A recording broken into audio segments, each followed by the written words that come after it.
Assalamualaikum warahmatullahi wabarakatuh. Waalaikumsalam warahmatullahi wabarakatuh. Ini paling lama kita ini, lebih dari 10 hari, 2 minggu tidak berjumpa karena alasan-alasan pribadi. Banyak pekerjaan-pekerjaan tidak bisa dielakkan. Untunglah masih bisa terisi. Dan bagaimana nih kabar kawan-kawan? Apa cerita kita? Nah, Medan dulu, apa berita Medan? Kalau Jakarta ini hujan terus ya, Is? Ya hujan terus. Medan kan.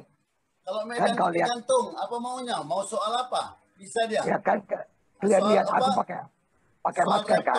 soal rektor masih panas. Tunggu dulu. Oh. Mari. Kan tanpa pakai masker nih kan. Karena hari ini akan ada razia masker. Siapa yang tidak pakai masker di jalanan itu kena sanksi 200.000. Jadi aku pakai masker walaupun aku gantung aja gini gitu. Baik aja ya. Jadi pakai dia. Ya pakai masker. Jadi. Abang udah divaksin, Bang? Bang, bahaya tuh. Oh belum, lewat. Sudah lewat umur. Lewat 60 lebih, nggak prioritas. Itu problem kita juga itu. Jadi begini, ini agak mengherankan dan jadi pertanyaan aku. Mengapa peraturan yang keluar bahwa untuk orang-orang yang di atas usia 59, yang sudah 60 ke atas, itu dibelakangkan, dikemudiankan kalau dia mau vaksin. Hal ini tidak dilakukan oleh beberapa negara. Justru beberapa negara melakukan vaksinasi terhadap orang yang justru sudah manula, yang sudah di atas 60. Nah, kejadian ini juga terjadi di Belanda. Di Belanda itu dilakukan seperti ini. Di atas 60 nanti dulu. Jadi sudah mulai banyak protes yang mengatakan, apakah pemerintah menunggu kami mati dulu? Itu kata mereka. Itu di TV dia keluar ngomong begitu. Ada juga yang menganggap atau menilai bagi yang lansia ini rahmat untuk dia, tidak terkena kewajiban. Jadi ada yang menganggap bahwa ini kewajiban, ada yang menganggap bahwa ini fasilitas. Jadi bagi yang menganggap itu kewajiban, dia merasa bahwa ini adalah rahmat. Dia lewat dari ancaman. Jadi karena kan sekarang yang keluarkan statement nggak mau vaksin malah dari kita lihat di media kan, dari kader PDI malah. Bahkan dia mau lebih mau bayar denda daripada divaksin. Jadi kalau ini dihembus, berarti ini kan ancaman, ini kan bahaya. Jadi bagi orang yang kayak kita ini merupakan rahmat. Tapi bagi orang yang mungkin cara berpikirnya beda, ya merasa bahwa ini kok hilang kesempatan saya untuk melindungi diri dari kontak dengan dengan virus itu sendiri. Kalau aku lihatnya lain terus. Ya kalau umur 60 itu kan orang yang sudah dikatakan kurang produktif lagi kan begitu. Tidak lagi tidak liar lagi dia keluar sana keluar sini kan gitu. Mau duduk kafe pun tak bisa. Dan kemudian pengalaman hidupnya itu kan lebih banyak kan begitu. Sehingga untuk menjaga imunitasnya itu lebih pandai lagi daripada orang yang umur 18 sampai ke 59. Jadi sabar-sabar aja lah. Yang 60 itu udah jagonya itu. 60 ada dua, Bang. Ada dua penyebabnya. Ini sebentar. Ada dua. Jadi bisa juga yang membuat kita sedih ya di lansia ini. Aku ambil satu contoh. Pada saat istriku dulu hamil, ada sakit, kemudian ada dua yang harus diselamatkan. Ibunya atau bayi dalam kandungan. Jadi pada saat itu aturannya itu bayi dalam kandungan itu harus diselamatkan. Jadi boleh dikorbankan ibunya. Nah, aku jadi bertanya-tanya kenapa demikian? Kok anak ini yang harus diselamatkan? Nah, kaitannya dengan sekarang ini apakah seperti Abang bilang ini, yang udah tua itu kalau mati pun nggak apa-apalah, karena capek hidup. Udah puas hidup di dunia ini. Yang muda-muda ini belum menikmati. Kalau itu lain jawabannya, aduh. Gitu. Mendapatkan anak lebih susah dari mendapatkan bini. Ini bukan kemauan aku, tapi dokter yang menyatakan demikian. Jadi berarti ibunya harus bukan harus ya, lebih diutamakan anak. Jadi kita balik ini kan sebagai contoh. Logikanya begitu kan begitu. Jadi kalaupun mati bini masih ada ganti. Dapatkan anak itu payah itu, belum tentu semua bisa dapat. Betul, Bang. Jadi kalau dapat anak belum tentu dapat bini. Kalau dapat bini pasti dapat anak nanti. Ada ya. Kalau nggak dapat yang satu ini pindah yang satu lagi, kan ada kemungkinan. Kan ada dua, ada 2B, 2C kan gitu kan. Mulai. Tapi Tapi kalau ada aku, pertimbangan kalau begini aku, tuh. Ada pertimbangan begini tuh. Kalau orang tua itu tidak divaksin, sebetulnya karena apa? Karena usia dalam 60 ke atas itu sudah banyak penyakit yang dibawaan. Udah banyak penyakit bawaan. Jadi kalau divaksin itu bisa membahayakan. Itu pertimbangan itu ada juga. Makanya rata-rata seperti itu. Makanya orang-orang tua yang rentan untuk kena COVID itu karena ada penyakit bawaan itu. Masuk dari situ dia. Misalnya paru-paru, jantung, gula. Nah itu dia. Itu ada alasan seperti itu. Satu. Ya kalau begitu, yang sudah pernah kena juga nggak boleh divaksin. ini alasannya benar itu enggak? Ini kan yang mengeluarkan alasan ini mesti orang yang betul-betul representasi dari kebijakan. Yang berkembang begitu. Jadi jangan isu gitu kan. Bahaya kalau aku kan masalah produktivitas tadi itu. Masalah bagaimana mobilitas daripada orang tua dengan yang generasi yang 19 sampai 59 kan begitu.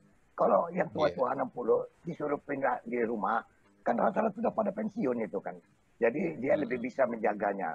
Sedangkan kalau yang 18 sampai 59 tuh, itu masih ada yang pekerja, ada yang apa kan gitu. Maka mereka yang harus dilindungi lebih dahulu kan gitu. Tapi jangan salah Bang, orang tua sekarang lebih banyak yang menjadi pentolan. Lihat itu Presiden Amerika, berapa? 78 tahun, ya kan? Jadi jangan main-main sama orang tua ini. Orang tua ini bertambah kayak kelapa ini, tambah tua, tambah berminyak. Banyak produktivitas yang diberikan, bukan hanya dari mengandalkan fisik, mengandalkan pengalaman, mengandalkan. Rasionya kan sedikit terus. Yang menjadi pimpinan itu kan relatif yang di umur segitu kan hanya rasio berapa persen aja kan. Ya, Mahathir 92. Iya, persentasenya kan sedikit. Betul. Dari sekian juta penduduk kan baru berapa orang yang jadi betul Bang. Tapi begini, kita kan warga negara juga. Dan usia-usia di atas 60 itu adalah usia yang disebut golden age, usia emas. Di mana manusia menjadi sangat bijak pada di atas 60 tahun. Kalau di bawah 60 tahun itu belum bijak. Nah jadi, macam aku kemarin ngobrol sama Jaya per telepon. Kita ini siap divaksin. Tapi vaksin tidak tersedia buat kita yang di atas 60. Ya. Nah itu kan satu hal yang harus dipertanyakan. Ya oke lah, katakan abang bilang tadi. Kita nih nampak sehat. Belum tentu juga kita rapuh. Belum tentu juga kita tidak terkena. Kita pergi ketemu orang yang terkena aja, cepat kita terjangkit. Bukan, barangkali vaksin yang masuk tuh dosisnya memang dosis untuk ukuran 18 sampai 59. Dosis 60. Mengarang-arang.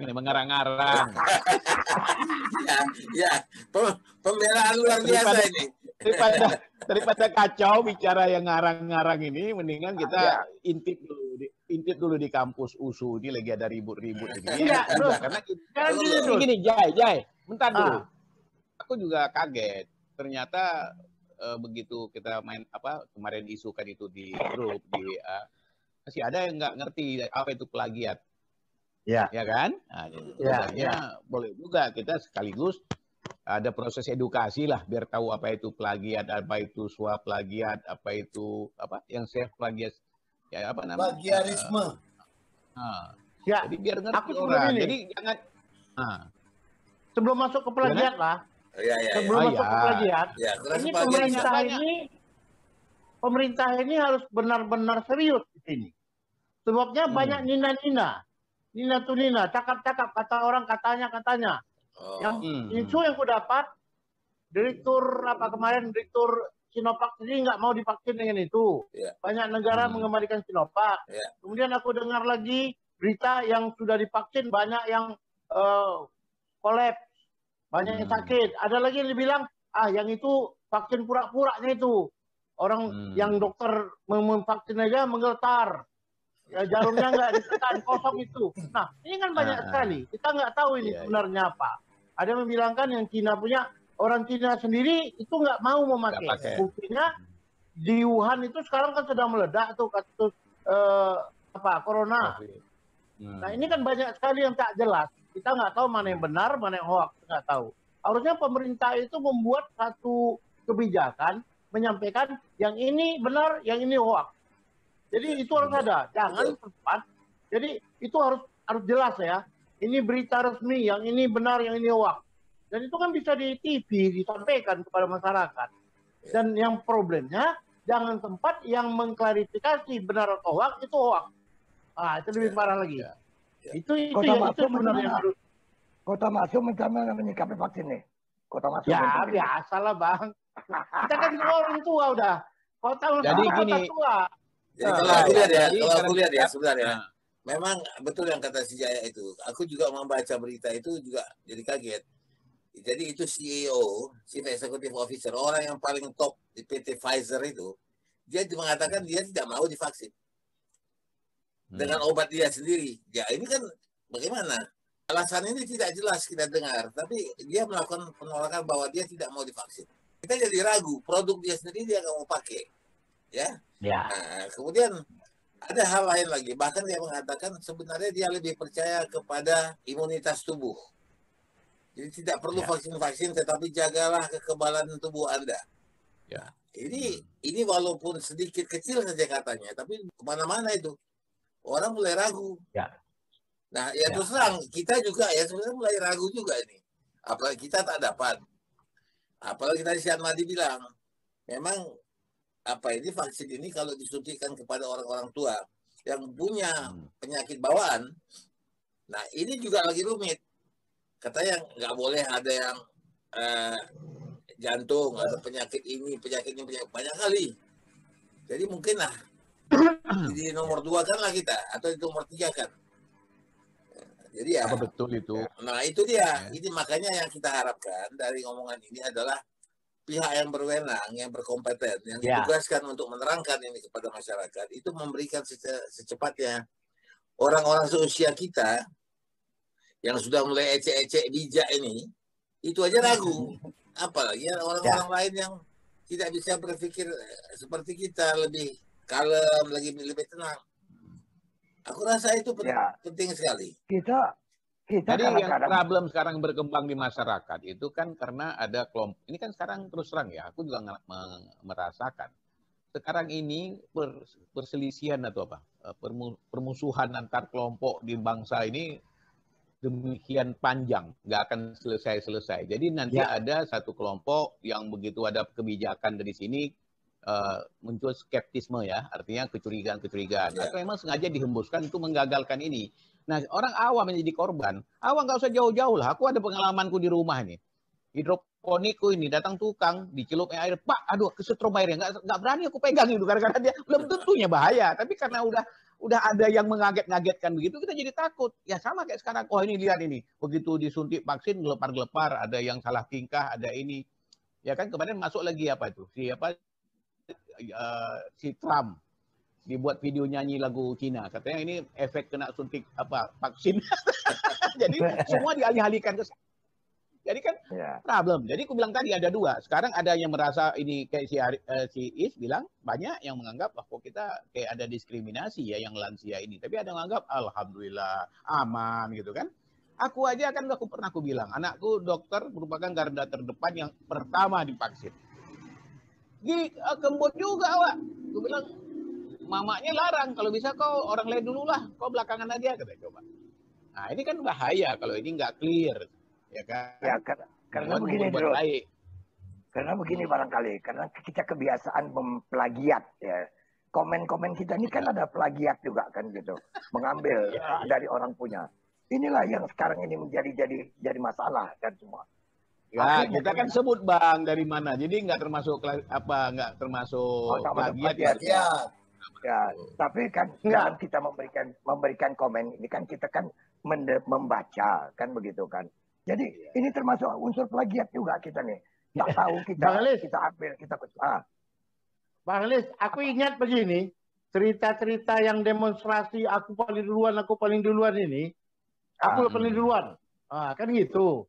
Jadi ada cerita tuh seorang profesor menyatakan begini, sekarang aku akan tunjukkan sesuatu coba kalian perhatikan. Ini aku jadi contoh sendiri. Bagaimana yang harus kalian ikuti cara lakukan. Diambilnya gelas, habis itu ditaruhnya segala macam kotoran, dikacaunya pakai tangannya, kayak jari-jarinya. Habis itu jari-jarinya dicelupkannya ke dalam gelas, dimasukkannya ke dalam mulut. Ikuti katanya. Ngikut semua, mahasiswanya takutlah ngikut semua. Jadi seakan-akan dialah contoh yang terbaik memulai memasukkan jarinya ke kotoran dan memasukkan ke mulutnya. Diikuti semua orang. Sudah selesai baru dibilangnya, kalian bodoh kalian. Aku tipu kalian semua. Ya kenapa tipu Pak? Kenapa tipu Prof? Yang ku masukkan jadi telunjuk aku, yang ku masukkan ke mulut jadi tengah aku katanya. Jadi ulo itu. Jadi belum tentu yang dia mau betul-betul. Terus datang mahasiswa, ada tambahan cerita aja ya. Datang mahasiswa tadi, dia bilang, Prof, saya juga tipu Prof. Kok tipu? Saya tadi masukkan, nggak masuk ke dalam air. Di sebelah airnya kan gelasnya kelihatan ada air gitu loh. Saya masukkan ke mulut, dia tipu. Makanya perlu sumber hoax. Artinya sumber berita itu penting. Nah itu dia. Kalau sumber berita tak jelas disampaikan, itulah nina-nina. Kalau orang Mandailing bilang nina-nina itu. Nah kalau orang kalau orang mengungkapkan sesuatu terus tidak menyebutkan sumber, ya seolah-olah dia punya itu kan plagiat. Bagaimana dengan orang mengarang cerita sesuatu terus menyebutkan sumbernya dari orang-orang hebat? Itu apa namanya? Itu kontra plagiat. Kan banyak sekarang. Biar tulisan itu dianggap hebat, maka di karang-karangnya di bawah. Menurut Profesor Doktor ini ahli itu. Nggak ada itu.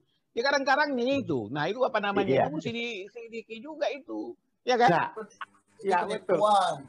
Itu penipuan. Standar plagiat itu sebenarnya. Kalau di Undang-Undang Pers, standar plagiat itu apabila tulisan kita mengambil karya tulisan orang lain 75% sama, itu plagiat. Enggak 75%. 75% sekarang kalau nggak salah 15%. Nah, ada plagiat, ada mengada-ngada. Mana yang betul? Idrus tadi bilang ngada-ngada kan? Ada. Yang mengada-ngada gini ya. Tadi yang kata Idrus itu ngada-ngada itu. Aku pertegas ya. Ini sorry. Kalau di agama Islam itu semua yang kita baca hadis itu mesti jelas dari mana. Maka nggak boleh plagiat. Ya kan? Sahih atau tidak. Malah sekarang lagi di counter. Aku kemarin kan mengungkapkan tuntutlah ilmu sampai ke negeri Cina. Itu dibantah. Itu hadis, ya, bukan betul, apa? Betul. Itu hadis tapi palsu gitu loh. Langsung ditegak. Nah, ini yang ku maksud tadi yang kontra plagiat tadi. Nggak ada sumber, dia karang-karang ditambah sumbernya. Tapi ada misalnya, ada juga, ini aku nggak sebut nama. Ada buat acara di TV, seolah-olah dia hebat betul. Aku tahu tuh banyak hadis yang dia bawa, tapi dia nggak sebut. Seolah-olah dari dia. Ini plagiat. Walaupun karena nggak menyebut, hebat betul kan? Bayangkan hadis aja bisa dianggap milik dia gitu loh. Jadi Ros, apa bedanya plagiat dengan kompilasi? Nah, apa itu? Kompilasi itu yang Idrus bilang, ambil dari segala macam sumber, diambil semua, dikumpulkan jadi satu. Nah, di kompilasi. Ah, itu kompilasi. Nah, kompilasi itu tidak ada gugatan. Ya. Nah, sebenarnya itu mesti diatur masalah plagiat ini. Karena gini, aku juga kan dulu ngajar. Samalah Jaya juga ngajar. Kita kalau nulis itu, ngambil di Google itu, lebih 25% itu dicoret tuh. Walaupun kita sebut sumbernya. Itu juga nggak, karena itu kan tidak bisa dipertanggungjawabkan berita-berita yang ada di Google itu kan. Bukan buku, tulisan, dan lain sebagainya. Nah, kalau plagiat, kalau bisa kau gini, nulis nih ceritanya. Kemudian, kau rubah redaksinya. Tapi, substansinya agak seperti nggak berubah, tapi dirubahlah redaksi kalimat itu. Nah, pertanyaan aku, masuk plagiat nggak itu? Masuk. Kenapa? Jadi dinilai plagiatnya itu maknanya atau redaksinya? Tunggu dulu. Karena gini, setahu aku orang ngecek plagiat itu sekarang nggak paling gampang dengan digital. Begitu di search, dipanggil beberapa kata keluar tuh sumbernya dari mana. Dirubah-rubah lah itu tulisan tuh kan. Tapi si Sari harusnya lebih tahu lah itu. Dia kan banyak nulis ya. Nah itu masuk plagiat nggak? Yang kayak gitu. Karena aku terus kalau ditanya. Kalau di Undang-Undang Pers masuk plagiat. Kenapa? Plagiat ya. Sekarang gini. Substansi, konten itu, konten tulisan itu, substansinya kan satu. Sama. Misalnya gini. yang diwawancarainya di situ dalam tulisan itu Isari Agus Jaya. Mau diubah dengan kata apapun tetap Isari kan? Ya, sedang Isari tidak pernah mengatakan kepada substansi. Sedang Isari tidak pernah diwawancarai oleh intipnews.com. Tapi berita seperti tadi di intipnews.com itu plagiat. Satu. Kedua, itu Google langsung kasih merah tuh CEO-nya. Merah. Itu nggak dihitung sama dia. Langsung. Nah itu makanya ada kompilasi, ya kan? Ada copy paste, ada plagiat.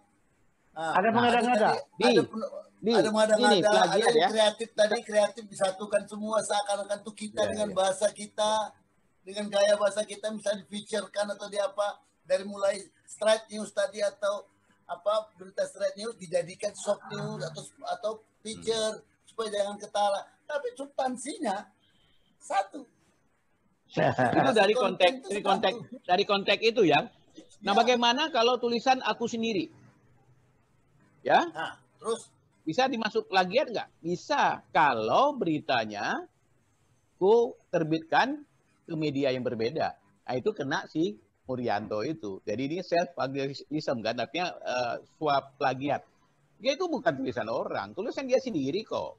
Cuma dimasukkan ke jurnal, kemudian yang waktu berbeda dimasukkan lagi satu lagi dengan tujuan mendapatkan apakah ada tujuan mendapatkan honor dan lain sebagainya. Nah, itu dimasuk juga plagiat. Jadi plagiat itu tidak harus tulisan orang lain. Tulisan kita sendiri juga mempublikasikan beberapa kali. Nah, juga masuk plagiat. Pengakuan Murianto yang dimuat sekali lagi tulisan dia itu, dia sudah bilang jangan dimuat lagi. Ya. Dan sudah disetujui, tapi dimuat. Nah, ini sebetulnya kalau kasus Murianto ini yang berkembang sekarang adalah 16 guru besar di USU, 13 mengatakan tidak plagiat. Ya. Termasuk Profesor Bismar. Bismar, ya itu wali kelas itu.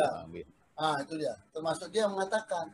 Nah, kemudian si rektor USU terlalu cepat memvonis. Tidak Murianto dipanggil dan diperiksa. Kalau dia mau vonis bahwa itu plagiat dan bersalah sehingga dihukum, gajinya ditunda semua segala macam itu harus melalui pengadilan. Itu tidak diadukan Runtung Sitepu, rektor USU. Di tengah suasana seperti itu, kemarin Runtung Sitepu dipanggil oleh Poldasu. Masalah kampus 2 itu. Si Jaya tahu lah itu orang kampus. Seru ini banyak yang lagi nunggu-nunggu.